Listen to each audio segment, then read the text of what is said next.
राधे राधे। राधा रानी की कृपा आप सब पर बनी रहे। जय माता दी। आज हम माघ मास की गुप्त नवरात्रि की कथा सुनेंगे। तो चलिए हम गुप्त नवरात्रि की व्रत कथा शुरू करते हैं। गुप्त नवरात्रि में 10 महाविद्याओं की पूजा की जाती है। माँ काली, तारा देवी, त्रिपुर सुंदरी, भुवनेश्वरी, माता छिन्नमस्ता, त्रिपुर भैरवी, माँ धूमावती, माता बगलामुखी, मातंगी और माँ कमला देवी की पूजा की जाती है। गुप्त नवरात्रि की पौराणिक कथा। इस कथा के अनुसार एक समय ऋषि श्रृंगी भक्तजनों को दर्शन दे रहे थे। अचानक भीड़ से एक स्त्री निकल कर आई और करबद्ध होकर ऋषि श्रृंगी से बोली कि मेरे पति दुर्व्यसनों से सदा घिरे रहते हैं, जिस कारण मैं कोई पूजा पाठ नहीं कर पाती,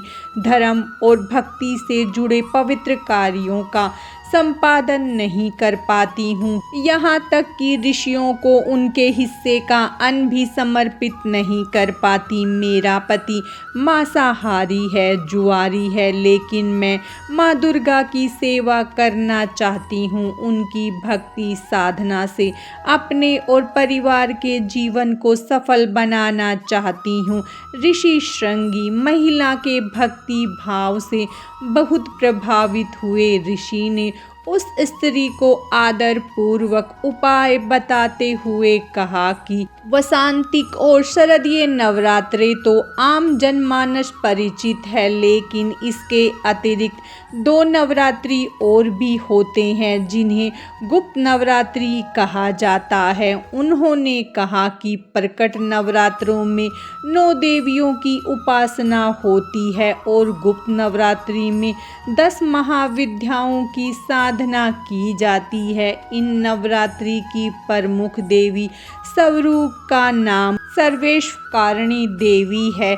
यदि इन गुप्त नवरात्रि में कोई भी भक्त माता दुर्गा की पूजा साधना करता है तो माँ उनके जीवन को सफल कर देती है। ऋषि श्रृंगी ने आगे कहा कि लोभी, कामी, वैष्णी, मांसाहारी तथा पूजा पाठ न कर सकने वाला भी यदि गुप्त नवरात्रि में माता की पूजा करता है तो उसे जीवन में कुछ और करने की आवश्यकता ही नहीं रहती है।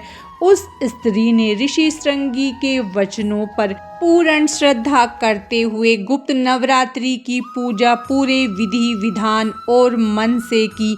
माँ उस पर प्रसन्न हुई और उस स्त्री के जीवन में परिवर्तन होने लगा। उसके घर में सुख शांति आ गई और पति भी गलत रास्ते से सही रास्ते पर आ गया। गुप्त नवरात्रि व्रत कथा समाप्तम। गुप्त नवरात्रि की पूजा विधि। गुप्त नवरात्रि में माँ काली की पूजा की जाती है। प्रातः काल स्नान आदि करके कलश की स्थापना करें। कलश में गंगा जल, लौंग, सुपारी, इलायची, हल्दी, अक्षत, रोली और पुष्प डालकर कलश को आम और पीपल के पत्तों से सजाएं। अब चावल या जौ भरी कटोरी को कलश पर रखकर पानी वाला नारियल लाल कपड़े में लपेटकर उसके ऊपर रखें। इसके बाद उत्तर पूर्व दिशा में चौकी या लाल वस्त्र बिछाकर माता की मूर्ति या फोटो को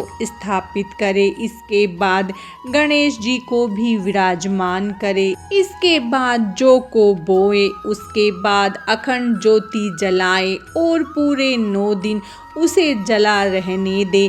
ध्यान रखें कि माँ काली को श्रृंगार का सामान लाल चुन्नी अर्पित करने से वे बहुत प्रसन्न होती हैं। इसके बाद स्वयं आसन पर बैठकर दुर्गा सप्तशती का पाठ करें और इस मंत्र का 108 बार जाप करें। ओम ह्रीम क्लीम चामुंडाय विच्च। पूरे 9 दिन श्रद्धा भाव से सुबह शाम इसी तरह पूजन करें। आपकी मनोकामना अवश्य पूर्ण होगी। पूजा के आखिर में अपनी गलतियों के लिए माता रानी से क्षमा याचना करें। आज की इस वीडियो में बस इतना ही। माता रानी की कृपा आप सब पर सदा बनी रहे। राधे राधे।